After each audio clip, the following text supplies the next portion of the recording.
Welcome to another episode of Raven Conversations. I'm Joe C. Mandel, State Public Affairs Officer for the Washington National Guard. And today we're joined in our virtual studio by Master Sergeants Aaron and Derek Reese. So Aaron, you're with the 116th Air Support Operations Squadron. And Correct. Derek, you're with the 141st Civil Engineers out at Fairchild. The nice part is, in the National Guard, you can serve right alongside a sibling, right? Or a brother, sister, even fathers and mothers can serve with their kids. And you guys are a great example of that, both serving in the Washington Air National Guard. And they're here to share their story with us. Hey, thanks for joining us, guys. Yeah, thanks for having us. Yeah, so we'll start with you, Aaron, real quick, brief background on yourself. Yeah, so I've been in the Guard my whole career. I joined in 2005 with the 256 Combat Communication Squadron here on the east side of Washington as vehicle maintenance, and did that for the first half of my career, really. And then after that, got an opportunity to go into kind of more of the HR admin world. Did that and have been doing that until 2021 when I became the first sergeant for the 141st Medical Group, and then recently transitioned to the 116th ASOS to be their first sergeant there. So, oh, very awesome. And then Derek, how about you? So I joined in 2009. Took a little bit to get to basic and all that. Joined the 141st Civil Engineer Squadron, and I was a heavy equipment operator, aka Dirt Boy. Did that up until just a year ago when I decided to take the role as a first sergeant. Yeah. And have you been with the CE your entire career? Yes, that's correct. Oh, very awesome. So you kind of get it from a perspective of one unit your entire career to this point. And Aaron, it sounds like you've kind of jumped around a little bit and experienced the Air Guard, which both paths are great. I'm kind of a unit jumper as well. I was enlisted and I spent my entire career as an engineer, combat engineer, not a civil engineer. So it's kind of nice to have best of both worlds. Do you guys find that having that kind of best of both worlds and talking to each other about your experiences? Yeah, absolutely. He has more of a operations, logistics experience background, and a lot of mine is very heavy on the admin side. So, and we actually work together with the HERF. We have since 2014, so which has been super cool. Kind of another one of those unique things in the Guard, and being able to kind of balance things off of each other based on our experiences has been awesome. I get to learn a lot from him with his HR background. I've just been in equipment my whole career, pushing dirt and, breaking a lot of stuff. Mm-hmm. So I can give him that experience and he can give me his, and it kind of helps us both be more well-rounded, I'd say. Yeah. Yeah, no, that's awesome. So I always ask this question anybody that comes on. So how did you learn about the Guard? Right? I mean, it's nothing that, hey, I'm going to join the National Guard. How did you find out about it? Oh man, that's a tough one. It's been a while since, I've been in for a little over 18 years. So I don't remember exactly how. I remember my recruiter. I remember walking into the recruiter's office and they threw a bunch of swag at me. And one of the things that really stuck out to me between the Air Guard and the Army, because I did meet with an Army recruiter, was the education benefits and kind of the school that they had, the opportunity for vehicle maintenance. It was 4 months of tech school down in Port Hueneme, California, right on the beach there, plus at the time Montgomery GI Bill.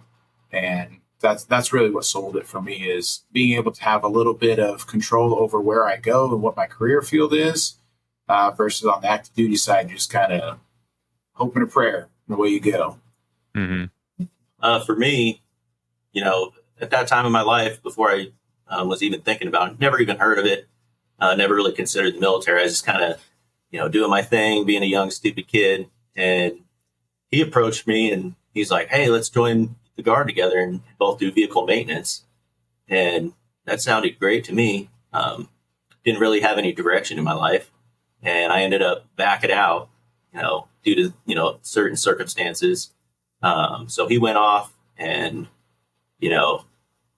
4 years down the road, I realized I needed to do something, and met with my recruiter, told me all the great things. There's a bonus, and, I have a background in some construction. So CE, sounded great to me, and, running heavy equipment's always fun. So I made my decision and signed the papers. So. No, very awesome. So I think one question for me, right? And I'm an Army guy. I fully admit my air knowledge is not always up to par with what it should be. In the Army, first sergeants are the senior enlisted leader for a company level. Is that kind of what a first sergeant is in the Air Guard? Not really. We kind of have, we call it the triad. So you have your senior enlisted leader, which for you guys are going to be your sergeant majors or command sergeant majors. And those are our senior enlisted leaders, are our chiefs. You have the commander. And then for us, we are the kind of the third point of that triad there, which really focusing on people, quality of life, morale, a lot of personnel issues. So if people come to you and say, hey, whether it's family or even just career kind of mentoring, that's really like, we really focus on the people aspects of it, whereas our senior enlisted focus more on the operations side of it, if that makes sense. Derek, you want to throw anything in there as well, kind of from your standpoint? For me, like before I came a first sergeant, I never really thought about doing it. And then on my most recent deployment, things started to kind of change a little bit. He was throwing the bug in my ear, like, hey, I think you'd be a good shirt, and I was like, I don't know about that. Like, I'm kind of different than he is in a sense. I'm a little, I guess, come off more coarse, and he's, I feel like, more the, hey, give me a hug kind of guy, But, dealing with so many different issues, I was only a tech sergeant when I was deployed last. And, a lot of these guys, for some reason, they were drawn to me to just, get advice or talk about whatever. So I started, seeing that. And I was like, I really do care about these people, and all my guys and even the other guys I was deployed with. So that's what kind of drove me to, put in for that position. And that's really my goal, is make sure my folks are taken care of first. So everything's squared away and there's no issues. Nice. So what kind of schooling or training do you have to do to get that kind of position, right? You go from staff sergeant to tech sergeant, then I think it's to first or master sergeant, right? What Correct. School do you have to go to get to that point? We go to the first sergeant academy. It's a month long. And they do all sorts of different types of training. We run scenario-based stuff, so people can kind of get a feel of how it's going to be once you actually sit in that chair when you get back from your school. Mm-hmm. So a lot of briefings on, different resources and stuff, because when people need something, we got to be able to guide them in the right direction to get them whatever they need for the end result. So. Yeah. Aaron. Yeah, I mean, he pretty much covered it all, really, and that's one of the things that I guess we specialize in, if you will, which is getting people the right resources for the situation or circumstance that they may find themselves in, and it's not always bad. And really figuring out how do we connect people with what they need and what's going to benefit them. Mm-hmm. Realizing that a healthy airman or even soldier in the Army, right, is better not just for the member themselves or their families, but also for the organization which they're part of and the mission set that we're getting after. So that's really the focus there, and that's what they harp on in the academy is, hey, there's lots of resources out there. There's lots of people that are experts in their field, whether it's mental health, financial counseling. Those are really the two big ones, right? Financial and mental health. But there's just a huge range of different resources available for different things that we get to tap into, and we don't have to be the experts in it, but we get to connect people with those experts. So nice. So we kind of alluded a little bit to it at the beginning. In the National Guard, it's a unique beast, right? And I don't think I've ever seen another organization, whether it was active duty or reserves, that you can serve alongside a sibling. I was lucky to deploy with, I think, 3 sets of brothers and father and son who were all together. So they already kind of had that mutual trust built in. But so how is it serving with a sibling? How is it being, the same rank even as a sibling? It's definitely not like when we were growing up and fighting each other all the time. I love it, honestly. I've deployed a bunch, and my unit is pretty busy. So me going out the door, it's good having him at home because he has an understanding of what's actually going on, and he can relay that kind of information to keep the family at peace, and not get crazy ideas from the news on what's actually happening. And me being able to reach out to him if I ever need something, even in just day-to-day, work life. It's always good to have, this guy by my side. Yeah. And same for me. I mean, it's unique, and it's a blast. I love it. It's super cool. We always joke around working in the same building. People oftentimes we joke about it all the time, but it happens frequently. I'll have to forward emails to him or him to me, or somebody will call me and they'll start telling me stuff. I'm like, I think you're looking for the other Reese, the other first part. And it is funny too, because not only, I've been in obviously about 4 years longer than he has, but we're kind of right about, we've never been too far off rank wise. And so, I promoted to Master Sergeant, and then put the diamond on, and then it was like about a year later, then he, promoted, put the diamond on as well. So we're kind of always there. So there's a small gap where people can differentiate between the two of us if they don't know our first name. But yeah, it's fun though. It's a great time. And it's even more fun, like I said, just day to day, instead of just on drill weekends, for example, right? Because we're full time out here. Yeah, we don't look anything alike. So, people run into us if we're standing there and they see the tags, it's Reese and Reese, and are you guys related? And we're like, yeah. They think it's a joke. Yep. No, it's serious. Yep. Yeah. He got to keep his hair, and I didn't keep mine. So. That's great. We don't look anything alike, and he got to keep his hair. So question really, I think, for every young airman out there, and anybody that's watching the video that's interested in the Air Guard, career development is a big topic, right? And mentorship. What do young airmen need to do to get to that first sergeant level? What is it? What are those steps they need to start looking at and taking? I think one of the big things is, you come in, you join, you're super young, you don't understand all the resources that you have available.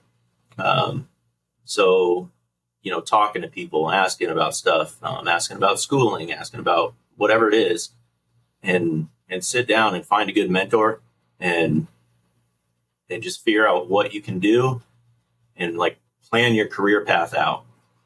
When I joined, I didn't necessarily have that, mindset. I was just like, oh, fun, I get to drive heavy equipment kind of thing. And but if you start focusing early on in your career and hitting all the, all your checkpoints, and they always harp on go to school, do this and that. They say that for a reason. It's not just a boring briefing that they're giving you. So focusing on that kind of stuff, have a plan, because this career goes so quick.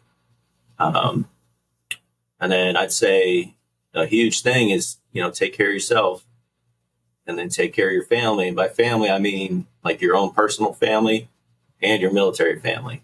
I see a lot of times, somebody's struggling and they just try to do it on their own and ignore all the resources and everything else. So, for me, it's always, checking in with guys or talking to them on drill weekends, going around, make my rounds and see where everybody's really at, and encouraging, all the NCOs to do the same with their folks. And, even though we only see each other, once a month or once every other month, check in on them during the month, know where people are at. Because things can go sideways quick. And then probably the last piece of advice I got, if you do something stupid or you have an issue in your life or you mess up, like, it's not the end of the world. I've done my share of stupid things, and everything you do, you can overcome it.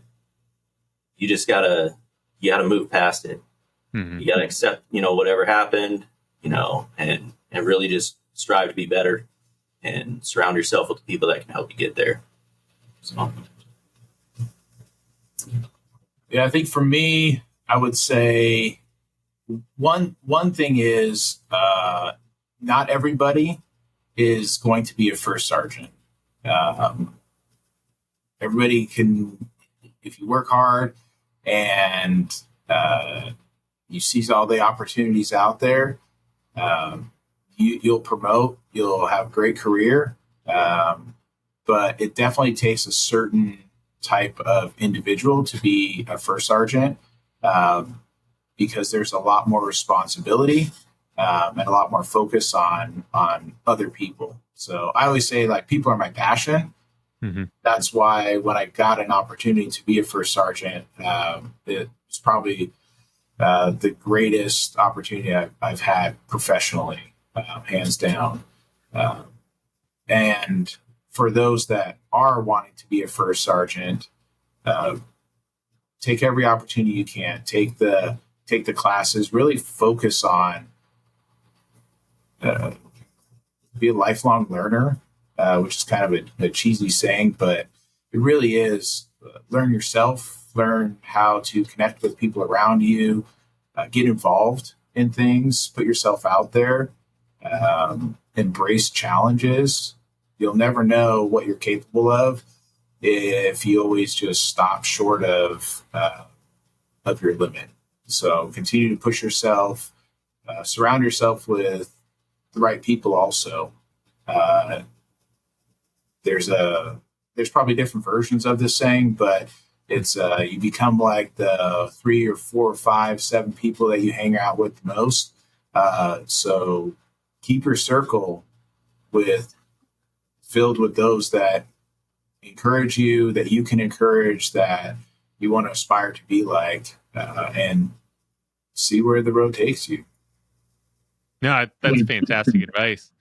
Anything else you want to add? Anything we didn't cover? I can tell you, being a first sergeant, it's not something that you get a book and instructions and it's like, this is what you do. A lot of it, for me at least, you step into the role and you feel clueless. So it's definitely a learning curve for me, going from like a construction guy to now like dealing with everybody. I thoroughly enjoy it. I feel like it's the place I need to be. Just kind of like with all the things I've had happen in life, I think it gives me, the knowledge and the ability to deal with different situations, and people actually want to talk to me, which is crazy because, if you look at me, I don't look like somebody you want to come up and talk to, but, being personable is definitely something that we got to be. So people got to feel comfortable coming up to us. So, but it's been a learning experience. I can tell you that much. Aaron, anything? Yeah.